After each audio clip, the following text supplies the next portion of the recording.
The Ontario Diagnostic Days on realagriculture.com is brought to you by the Ontario Ministry of Agriculture, Food and Rural Affairs, the University of Guelph,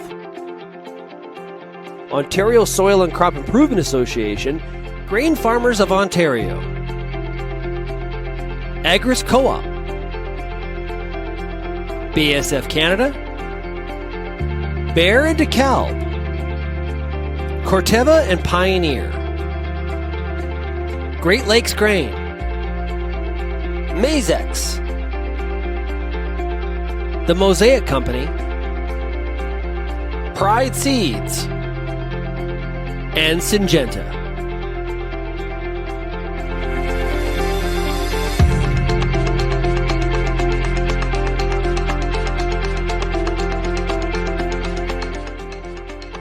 Hi, I'm Bohner and welcome to Ontario Diagnostic Days, episode number 4. Today we're going to talk about some agronomy hot topics for corn and soybean growers. We'll kick it off with OMAFRA soybean specialist Horst Bohner and pioneer agronomist Greg Stopps. They'll look back at the dry planting conditions of spring 2021 and tackle the question, how deep should you plant your soybeans? From there, we'll travel with University of Guelph weed scientist Dr. Peter Sikkema through his research plots. He'll share his best options for controlling glyphosate-resistant Canada Fleabane. We'll then travel to Elora, Ontario, where Horst Bohner is joined by Aaron Stevanus from the Mosaic Company and NK Seeds agronomist Matt Rundle. They'll dig into soybean nodulation, nitrogen rates, and what combination offers the best return for growers. OMAFRA weed specialist Mike Cowbrough is up next as he looks at what causes corn bleaching injury and how to avoid it. University of Guelph Associate Professor Dave Hooker will then join Horst Bohner. They'll wrap up the day discussing whether growers should plant soybeans before corn. Again, CEU credits are available for Ontario Diagnostic Days. Look for the URL where you can apply for your credits. You will see that on the screen at various times throughout the episode. We also want to give you an opportunity to engage with our experts. We provided their contact information at the end of the episode. We also encourage you to put your questions in the YouTube comment section as you're watching the video. Here's episode number 4.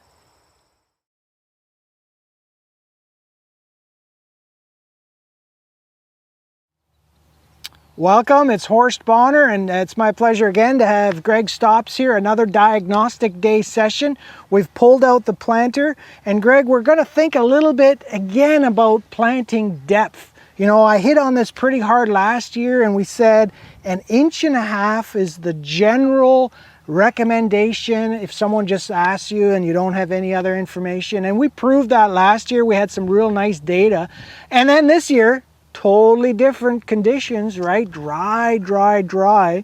And so we've got some different things to look at here this year. Greg, when someone asks you what is the right planting depth, where do you take the conversation? Well, I am right with you, Horst, in that if you don't give me any other information and you say I'm planting soybeans, what depth do I plant them at? I say 1.5. That's without a doubt kind of where I target. Right. Now, from there, as a good agronomist, I'm going to ask you a pile of follow-up questions, right? So, what is your soil type? You know, what kind of moisture is in the soil today? What's your planting date? You know, those kinds of things have a big factor in my mind of where you go from that 1.5. If 1.5 is my starting point, am I going a little shallower depending on some of those factors, or am I going a little deeper? And then it's the question of if I'm going deeper to get to moisture, which is probably more important than depth, right? How deep can I go? And these are questions that I think we're exploring this year in a really dry year.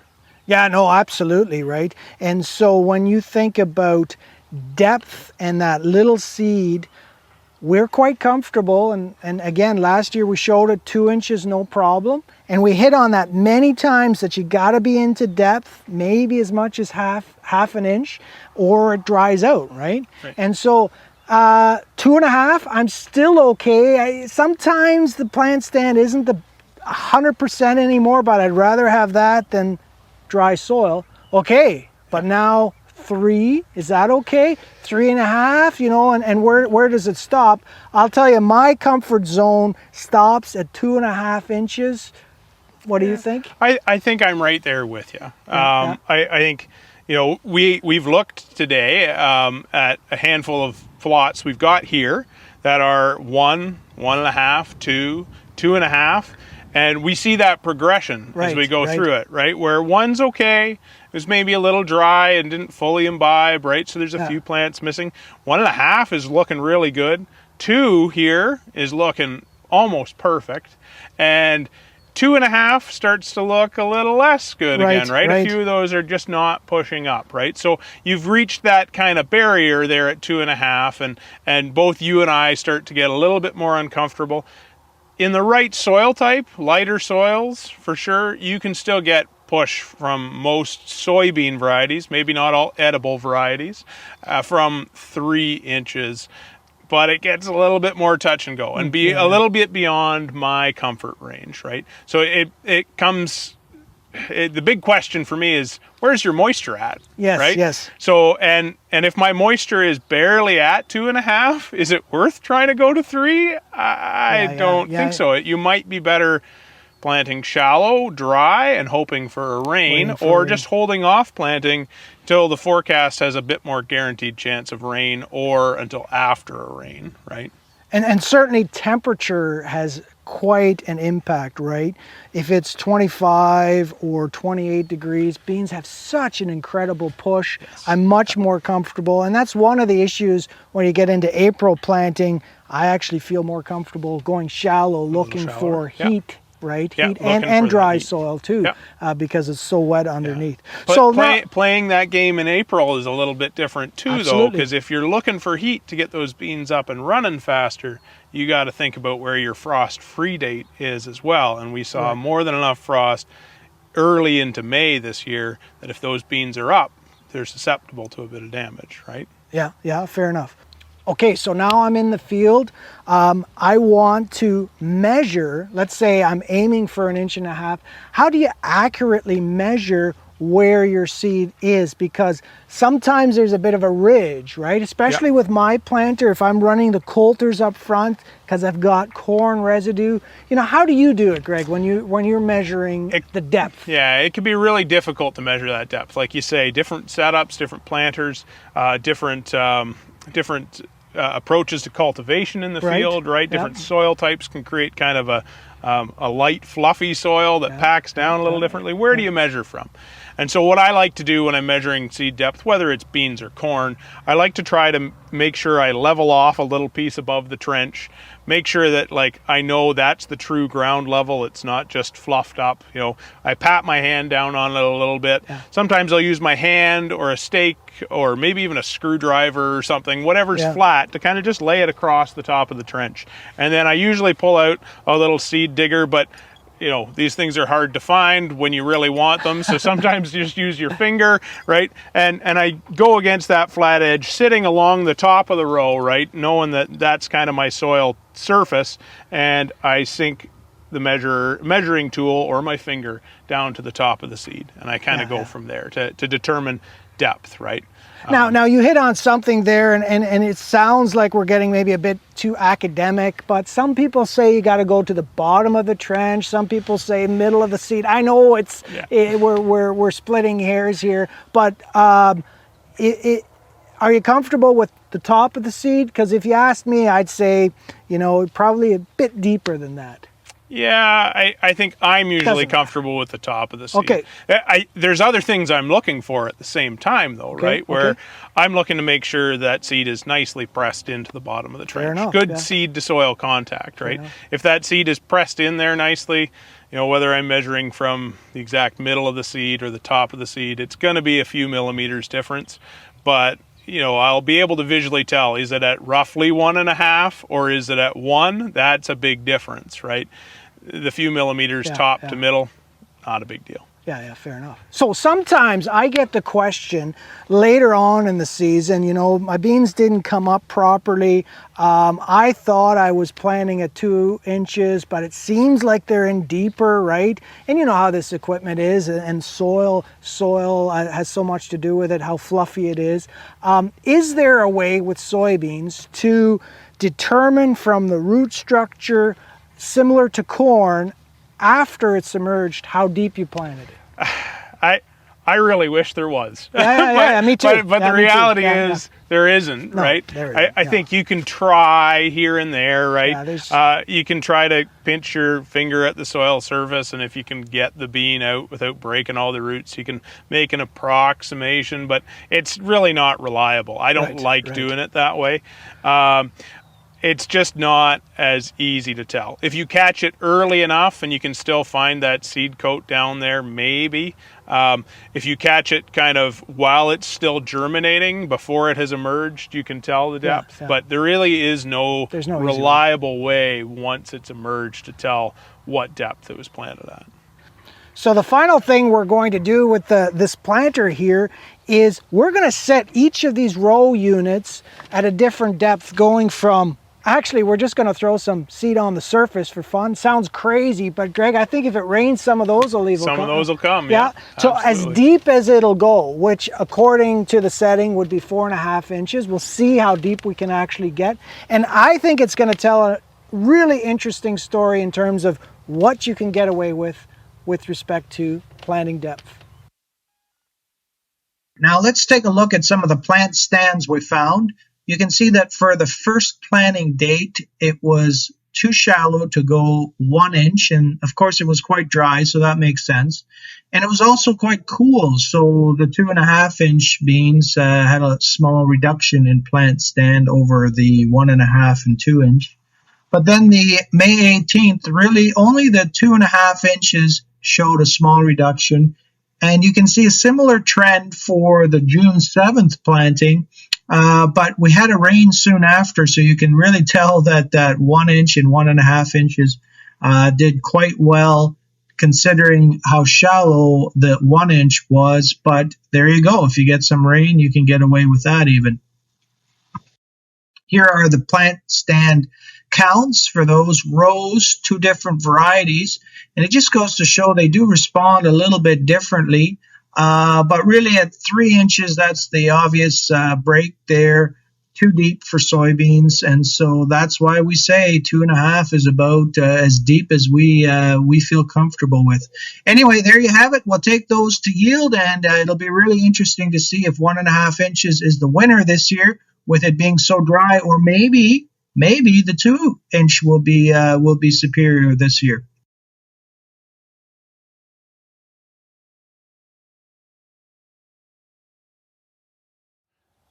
Welcome to Diagnostic Days. My name's Peter Sikkema. I'm with the University of Guelph Ridgetown campus, and I'm at one of our glyphosate-resistant Canada Fleabane sites. For those of you who are not familiar with glyphosate-resistant Canada Fleabane, it was first found in Ontario from seed collected in 2010 in Essex County. And over the next 6 growing seasons, it is now found from Essex County, adjacent to the U.S. border, to Glengarry County, adjacent to the Quebec border. It is found in at least 30 different counties within the province, and 23 of those counties have both Group 2 and Group 9 resistant fleabane. In terms of fleabane, it can be a quite competitive weed. In winter wheat, in our trials, the average yield loss was 11%. In soybean, the average yield loss was 65%. And in corn, the average yield loss was 54%. Please keep in mind, though, that the yield loss is really correlated with both the time of fleabane emergence as well as the density of fleabane in each individual field. So in terms of fleabane, it grows as a summer annual or winter annual weed. The summer annual biotypes emerge anywhere between April and June, and the winter annuals come up sometime between August and October. and generally speaking, they're more competitive and result in a greater yield loss in the crops that I mentioned. What I'll do today is I'll just show you some of the new research that we're working on in terms of fleabane control in soybean as well as corn and wheat. So we've conducted about 10 years of research on glyphosate-resistant Canada fleabane control in soybean. And in past research, the best foundation herbicide is Roundup plus Aragon plus Merge applied pre-plant. However, there are other options that also provide quite good control. A tank mix of Roundup plus Elevore, and then you add either Sencor or Aragon has provided good control. And Roundup plus 2,4-D plus either Sencor or Aragon has also provided good control. In this research, though, we're focusing on glyphosate-resistant Canada fleabane control in E3 soybeans using a 2-pass program. So on my right-hand side over here, there's the control plot, and you can see the density of Canada fleabane that this particular farmer has to deal with. And on my left-hand side is Roundup plus Aragon applied pre-emergence. And I think you'd agree with me that that is not commercially acceptable control. Now over here, what we've done is we've added a post-emergence treatment. So we started with the same foundation herbicide. And so it was Roundup plus Aragon applied pre-plant. And then Liberty was applied post-emergence. And you can see that this 2-pass program of Roundup plus Aragon applied pre-plant followed by Liberty applied post-emergence has provided near perfect control of glyphosate-resistant Canada fleabane in this trial. Another option that a grower that's growing E3 soybean has, he can put down his Roundup plus Aragon applied pre-plant, but then he can come back post-emergence with Enlist Duo. And that's exactly what we've done in this plot. And you'll see that there's near perfect control with this 2-pass program of Roundup plus Aragon applied pre-plant followed by Enlist Duo applied post-emergence. So the objective of this research was to look at what herbicides can an Ontario farmer use applied pre-plant in corn for the control of glyphosate-resistant Canada fleabane. So in this experiment, these herbicides were applied prior to planting corn. Here you can see the density of the fleabane in the untreated control plot. And right beside it, in previous research, Integrity has always provided really good control of glyphosate-resistant Canada fleabane pre-plant in corn. And once again in this experiment you can see near perfect control of glyphosate-resistant Canada fleabane with Integrity applied pre-plant. And in this treatment over here, here's where Callisto plus atrazine was applied. And Callisto plus atrazine, when you apply it pre-plant, the rate of Callisto goes up from 100 to 140 grams per hectare, and the rate of atrazine goes from 280 post-emergence to 1490 applied pre-plant. And the pre-plant rate gives very good control of glyphosate-resistant Canada fleabane applied pre-plant in corn. Other options that are really effective for the control of glyphosate-resistant Canada fleabane applied pre-plant in corn include products like Converge as well as Acuron. In this particular plot, we have Acuron Flexi, and make sure you take note of the weed escapes with Acuron Flexi. And so that's for farmers that do not like to use atrazine on their farm. In contrast to that, here you can see the difference between Acuron and Acuron Flexi. Here you can see where with the addition of atrazine, notice the improvement in the control of glyphosate-resistant Canada fleabane in corn. So over here in this experiment, what we're looking at is which herbicides can a farmer apply post-emergence in corn to control emerged glyphosate-resistant Canada fleabane. A new herbicide that's available for Ontario farmers for managing weeds in corn is Lotus from Bayer Crop Science. In this particular plot, Roundup plus Lotus plus atrazine was applied post-emergence, and you can see near perfect control of the glyphosate-resistant Canada fleabane.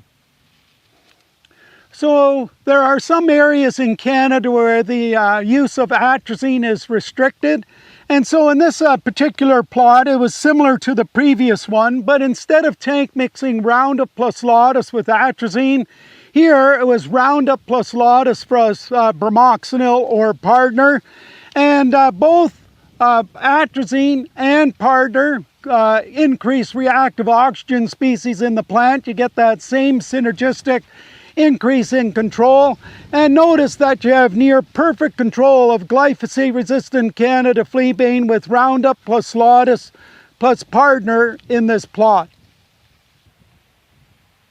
A treatment that's been really successful for us over the years in terms of managing glyphosate-resistant Canada fleabane post-emergence in corn is Acuron applied post. And in this particular plot, you can see near perfect control of glyphosate-resistant Canada fleabane with Acuron applied post-emergence. So similar to our work in soybean, the application of 2,4-D provides good but not excellent control of glyphosate-resistant Canada fleabane. Here you can notice that there are some fleabane escapes in corn with the post-emergence application of 2,4-D. So there's an old herbicide that's being rejuvenated for use in corn, and that is Lawntrel from Corteva.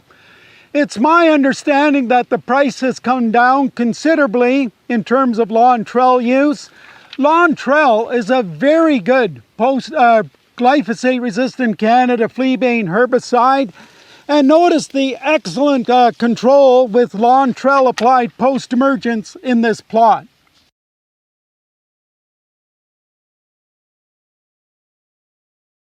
And to wrap up our segment on glyphosate-resistant Canada fleabane in corn, I'll show you a couple of treatments from BASF. Two products that have worked really well for us are Dicamba applied post-emergence as well as Marksman. And this happens to be a Marksman applied post-emergence. And once again, notice the near perfect control of glyphosate-resistant Canada fleabane post-emergence in corn with the application of Marksman.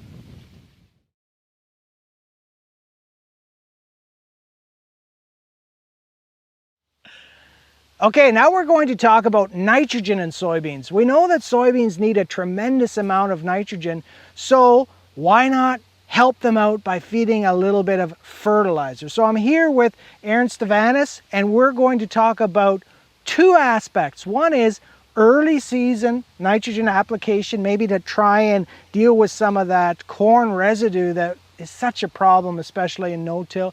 And then we're going to talk about mid-season application to really build that big soybean crop when soybeans need the most nitrogen with Matt Rundle. He's an agronomist with NK for the second part. So Aaron, if a grower calls you up, he's a no-till grower, but he's not happy with early season growth on his soybeans. For years now he's been observing this, and he says, well, Aaron, should I put on a small amount of nitrogen fertilizer to help those beans through that? What are your thoughts? That's a good question, and I like that you teed into that also, continually, because the first thing I would say is like, how big is your corn crop? Because you're going to probably have a lot of residue. But if it's a continual thing, that means that grower is always dealing with that residue penalty. Right. We hear Ken Ferry talk about that carbon penalty by having too much residue. I would say, yeah, let's talk about applying some early season nitrogen just to help break down those corn stalks, because those microbes are taking the nitrogen from the soil to break down the corn stalk and robbing that early season that we need. Yeah. Now, I heard about some stuff in Quebec, Horst. What are they doing over there? Well, I mean, there's growers that have tried 28%, just 10 gallons of 28% right at seeding time, 2 inches over from the row. You don't want to be right on the row, obviously. And they've had some pretty nice results. So actually, we're trying to replicate that here in Ontario. So in the plot we're standing in, we've got that along with just straight urea, some ammonium sulfate to try and answer that sulfur question. But Aaron, here's my struggle with it. We've tried this before, putting on nitrogen early season for soybeans, and to be honest with you, I'm pretty discouraged with it. And you know where it's almost become a joke. You know where I'm going with this. It's 1 to 2 bushel yield response is the average, even in those fields with a lot of corn residue. So although I get the theory, in practice, to be honest with you, we're still really struggling to make that pay, right? And that's the key question. Okay. Let's now dig some roots and decide whether this is good nodulation, bad nodulation. What am I looking for? If you look at this root here, you can see, so in general, when you think of how many nodulations do we need on a soybean root to essentially get the beginning, to get this thing, the nitrogen going, that symbiotic relationship, and really it's around that 6 to 7 early on is what you need to kind of get it going. As you can see here, this plant has great nodulation. If we kind of even like maybe cut into that nodule, we can see that we have that nice red pink color, which means it's alive and well. So really you can see here, we do have nitrogen on this plot, but it's not really inhibiting any of the nodulization on this plant. What do you think, Horst? Well, I think you're right on. So in this plot, we put on 50 pounds of N, right? And I think that's the key question. How much can you get away with? A small amount, totally fine in terms of inhibiting nodulation. There's nothing to see here. They've nodulated just as well, right? Yep. But certainly there's got to be a break off somewhere. You know, if you're starting to talk about really feeding N, I'm comfortable with 50 pounds of N. After that, I start to get really nervous that we're actually doing maybe more harm than good. Okay, fine. What else inhibits nodulation? We've seen a lot of yellow fields this year, and it's nitrogen deficiency, a lot of it. Yep, absolutely. And it's funny because you think about it, so we're talking about nodulation, but to tie it back to those corn stalks, you know, it takes essentially the microbes in the soil to be active. Right. And so what do we need in general for those processes? We need heat and moisture. Right. We need heat and moisture to break down corn stalks, but we also need heat and moisture to get those rhizobia going, actively wanting to essentially have that infect the root of the soybean and have that symbiotic relationship. And what was this spring like? Dry. So often we've talked about cool conditions inhibit nodulation, dry conditions do it as well, and that's what we saw this year, right? So just give us one final thought on what other nutrients are important when it comes to nodulation and promoting nodulation. Absolutely. And so I kind of alluded to it in our other talk that we had when we were talking about soil, the fertility in soybeans, is that so magnesium actually, some work done by Dr. Çekmek out of the University of Sabancı in Turkey, he talks about how magnesium actually helps promote nodulation. And to not get too in-depth in the science, some quick take-home is essentially magnesium helps in nutrient movement in the phloem. Okay. So it's taking essentially photosynthate out of the leaf, driving it down to the root. We have more sugars, we have more mobile nutrient down to the root, so then we have more energy for that symbiotic relationship. So the idea is to promote more nodulation and healthier nodules as well. And we certainly also know that potassium is so important. Yep. If you have a K deficiency, you're going to be in trouble when it comes to nodulating as well. Okay, let's leave it here. Thanks, Aaron, and let's go and talk to Matt. Okay, now we're going to talk about mid-season nitrogen application. And Matt, we've had just an incredible season, so dry early on and now wet. And I mean, the beans we're standing in here now, they're not bad, but they're not even either, eh? That's right. And you know, this is characteristic of a lot of the soybeans we're seeing in the province this year. You know, poor stands because of that early season drought conditions. Right. And now in some situations, we can't get the water to leave the field. And a lot of soybeans sitting in wet feet, making it a real struggle here this season, Horst. Yeah, absolutely. So the natural question is, if the beans are kind of yellow and, you know, it's obviously nitrogen deficient, there is this question mid-season, should we apply some nitrogen fertilizer to get beans through this kind of struggle? As we're thinking about that, I think it's really important to know how much nitrogen a crop of soybeans actually needs. So how much does a crop of soybeans need? Yeah, well, Horst, that's a great question. That's the starting point to all these conversations, right? And, you know, a lot of people, you know, don't think of it this way, but actually soybeans need 5 pounds of nitrogen per bushel. You know, we think about our corn crop, around 1 pound per bushel, which we could argue all day what that number really is, but 5 pounds per bushel in soybeans, you know. And so we don't think about that much because of our good friend nodulation and that symbiotic relationship that the plant makes with rhizobium bacteria in order to fixate nitrogen. So, you know, we can count on over half of our nitrogen coming from those nodules every season. The rest of that nitrogen coming from the soil mineralization.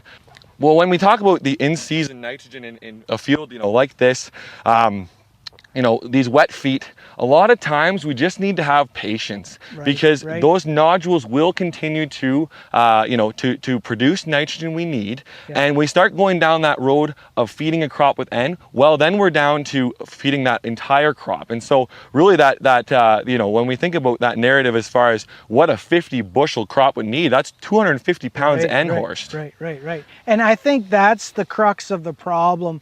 We just can't feed enough to make a significant difference. And at the end of the day, really what it comes down to is the research that has been done shows clearly, if you apply nitrogen during the season and the season is halfway normal, you're only going to gain maybe a bushel, maybe two, maybe nothing, right? And if you apply a lot of nitrogen, hundreds of pounds, obviously you've got the real problem later on that you could have lodging, or like this year with the kind of humid weather we've had, the last thing we want is more diseases, more white mold. So that's the problem of applying a lot of nitrogen, and a little bit of nitrogen doesn't do anything. It might green them up a little bit. So I'm in the camp, firmly in the camp, and I'm convinced that this is true. If we have patience, the beans will come out of it, and at the end of the day, you'll be further off just to leave them alone and not try and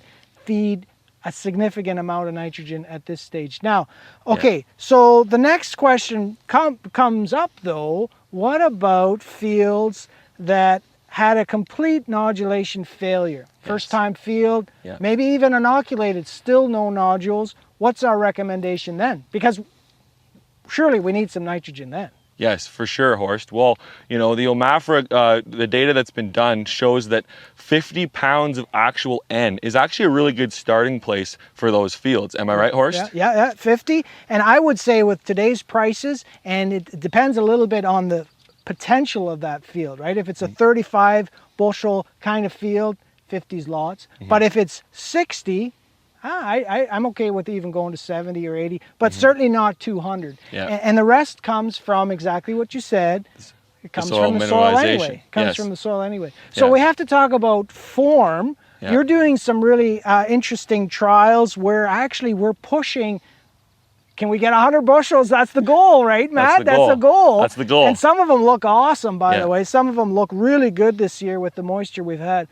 What kind of nitrogen are you putting on in those trials? Yeah, we're just going with a straight dry urea for the time of year that we're putting this nitrogen down. We went one application at R1.5 and a second application at R3.5 of urea. We've treated that urea with a nitrogen stabilizer to protect against volatilization and denitrification. But you know, keeping it simple and having that nitrogen in a plant available form, so it's readily available. You know, as soon as it's uptaken by the soil and into the roots. And of course, the theory is that once you push soybeans past a certain yield potential, maybe 80 bushels, even natural N fixation isn't enough, and that's why you're doing that, right? Exactly. That's the only situation why we're applying nitrogen on our soybeans is because of the high demand of a 100 bushel crop. You know, the amount, when we talked about earlier, the amount of N fixation that occurs, well, you can only expect about 200 pounds of N provided by fixation.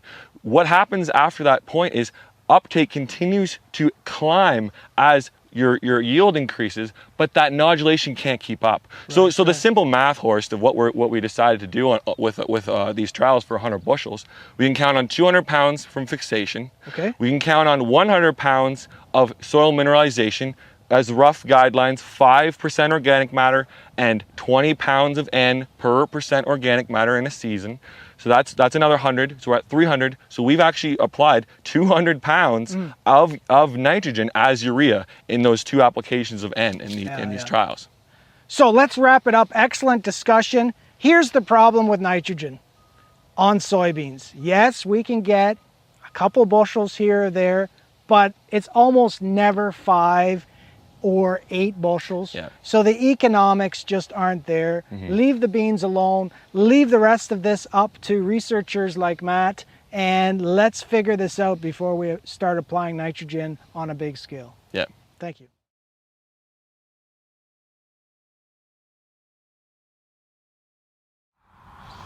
So this is textbook bleaching herbicide injury on corn. You'll notice the very white bleaching of the leaf tissue and surrounded by yellowing, and then eventually that leaf tissue turns brown. You'll notice that the new growth is good. And there appears to be no plants that have stunted.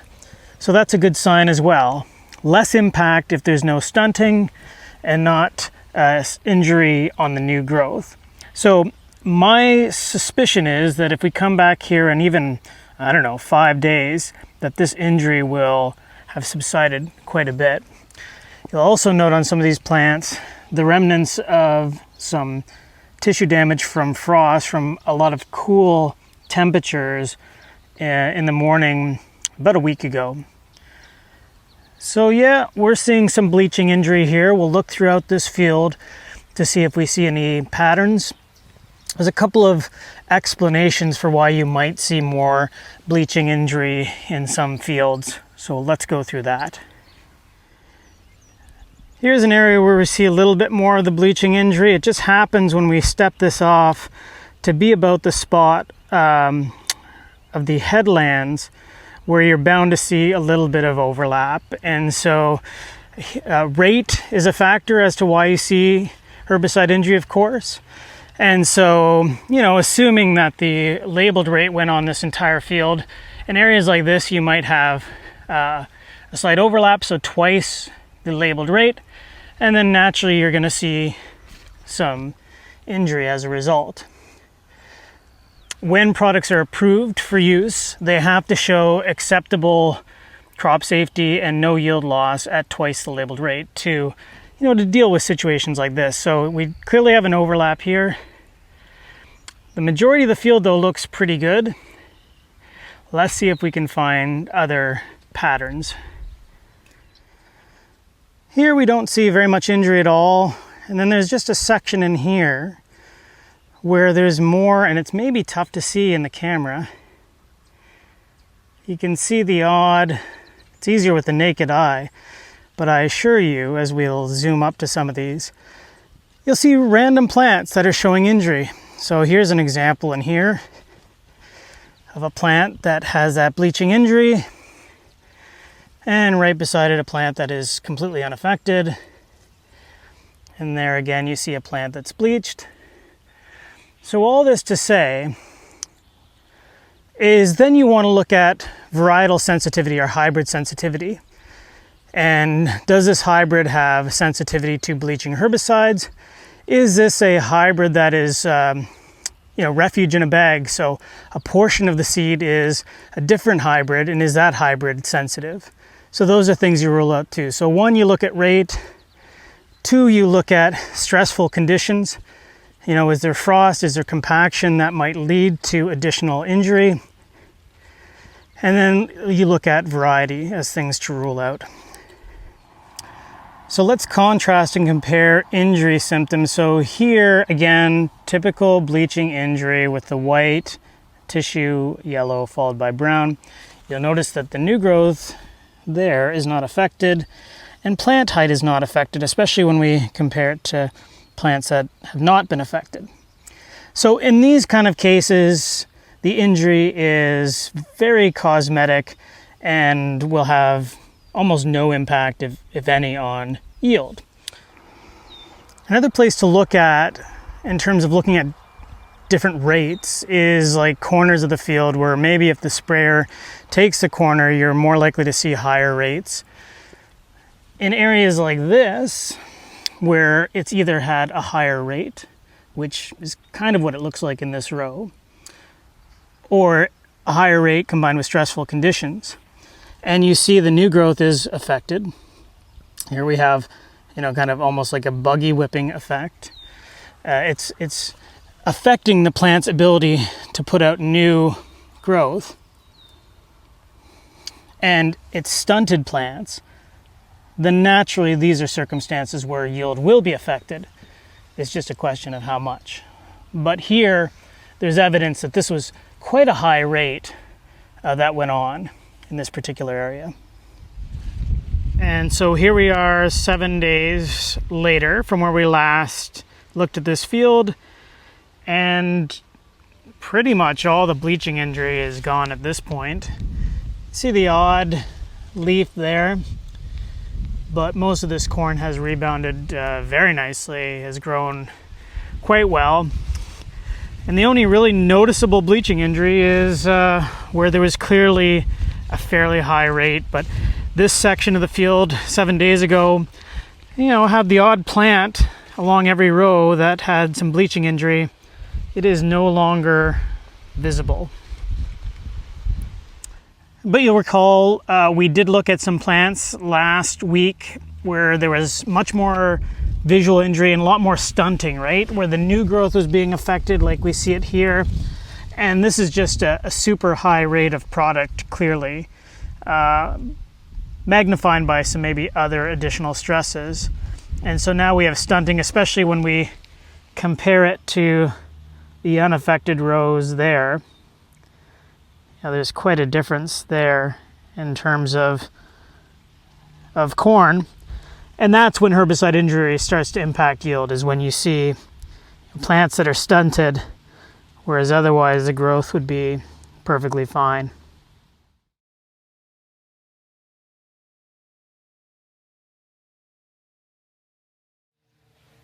So welcome back to Diagnostic Days. It's Horst Bohner here, soybean specialist with OMAFRA. And thanks to you, Dr. Dave. It's always fun to work with you. And we have a beautiful plot, one of your plots here. And what we're trying to assess here is, does ultra early planting soybeans make sense? And should we even plant soybeans before corn? Because you and I have talked for years about planting early. I remember one of our first talks, Dave, almost 20 years ago, and one of our main points was there's a few extra bushels if you plant soybeans early. And then we did some experiments. How much yield is there for planting, I'm going to say early versus, more traditional mid-May soybeans? Well, our data shows that we can get probably 4 bushel per acre yield if we planted early. So early, we're talking about the last week of April or even the first week of May. That would be an early planting date for soybean compared to a more typical date. I remember when I was in college as a student, May 15th, they said don't plant before May 15th or May 24th even. Right. And now planting dates have moved up much earlier compared to even 20 years ago, Horst. And so as these planting dates are moving, we need to do the research to try to calibrate our current recommendations to current weather conditions, current climate effects. And this is where this planting date conversation, that's why it has surfaced again. So let's think for a minute about why early planting even works, right? You and I, we picked some plants from these 3 different dates. We've got 10 varieties planted on April 20th, May 18th, and then June 15th. And we counted nodes. And I think that's so much of the story there. Visually, obviously right here, there's a huge difference between these 2 planting dates. But the first 2 planting dates, visually, they actually look very similar until you count nodes. That's right. So what we did is we counted nodes on these June 15th beans, and of course there's only 3 there. Who knows what they'll yield? I bet you they'll still be good with the year we've had. But they can't compare to a bean that was planted on May 18th we counted nodes, and we got 7 nodes, right? And that's pretty good for just starting really well into flowering now. And then, of course, when you compare that to the April beans, 9 nodes. Now, those 2 nodes don't sound like a lot, but I bet you that's where a good chunk of that 4 bushels comes from. Yes. And the other part about it is, Dave, what about light quality? Light quality or even light intensity, both Right. light intensity Yes. and quality. Those beans were pulled from the plots behind us. We have 2 different planting dates behind us. Both of those canopies filled in very quickly, intercepting as much solar radiation as possible. And so that's where we get, the solar radiation interception, photosynthesis, crop growth rates are at its maximum, or should be close to its maximum by the time the soybeans flower. And so that's where a lot of our yield comes from, is that quick capture of solar radiation. And then if we have a longer day bean, we can have a longer duration of crop growth as well. And so we have a better quality light Yes. towards harvest or towards maturity. Yeah. And so I think that's where a lot of that extra yield comes from, especially if we plant a later than usual soybean variety and we go early, ultra early with that variety. Yeah, and I think that's the key to this whole question, right? That's why we're trying this again. We have a pretty good handle on planting date. What we don't have a good handle on is what maturity should we plant for what heat unit area, and that's why we have these trials across the province. Right. I have a pretty good sense that we should be pushing for significantly longer day beans when planting in early or in April. Okay, Yep. So variety, that's one thing, right? So what else do we need to think about when it comes to making that decision to plant soybeans ultra early? What about geography? Yeah, geography is hugely important, especially when we're struggling, like should we plant soybeans or should we plant corn? Like that is a big decision. Yeah. And it kind of goes against our conventional wisdom, traditional wisdom that corn should be planted before soybeans.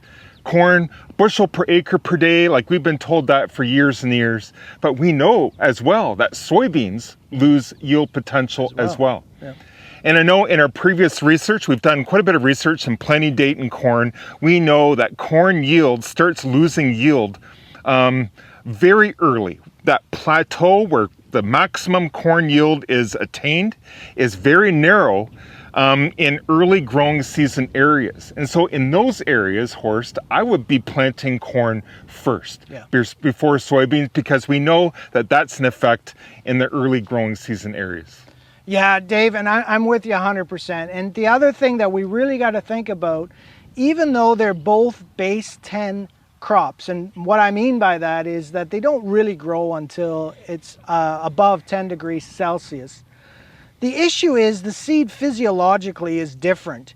And if you think about putting soybean seed into wet, saturated soils and it's cold for a month after, right, that seed's going to rot, right? Where corn, on the other hand, has a better chance of making it out of the ground. And so that's why for a lot of Ontario, I'm not on board today, at least. Maybe I'll change my mind in terms of planting soybeans before corn in every case.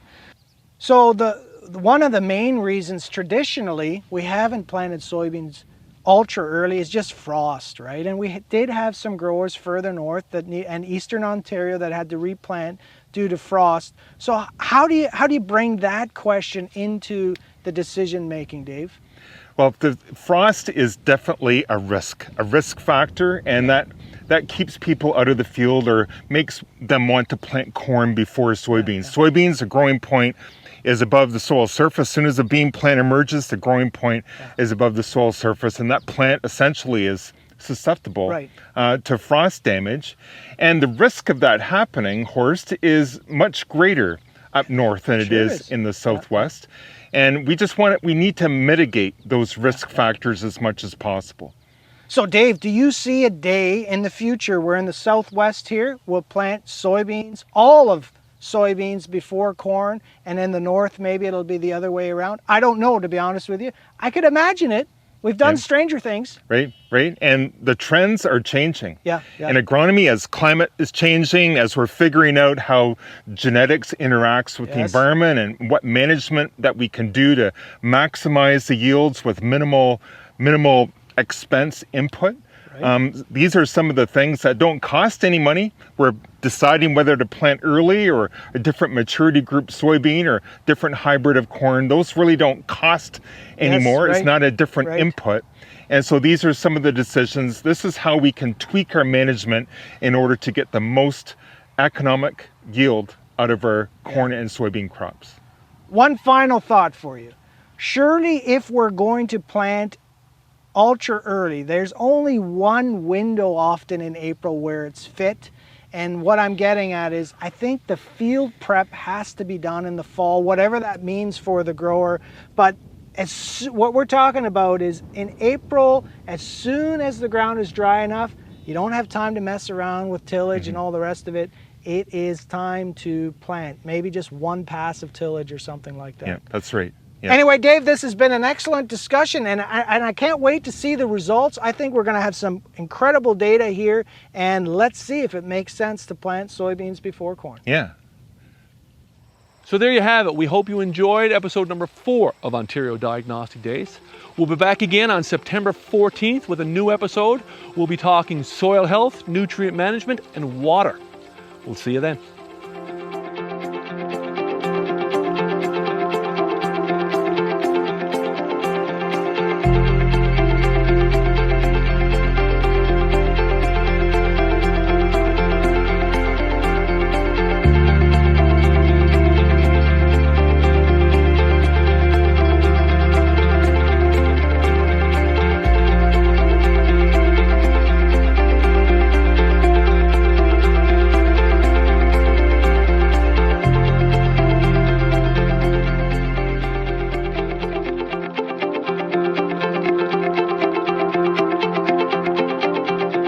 The Ontario Diagnostic Days on realagriculture.com is brought to you by the Ontario Ministry of Agriculture, Food and Rural Affairs, the University of Guelph, Ontario Soil and Crop Improvement Association, Grain Farmers of Ontario, Agris Co-op, BSF Canada, Bear and DeKalb, Corteva and Pioneer, Great Lakes Grain, Mosaic, the Mosaic Company, Pride Seeds, and Syngenta.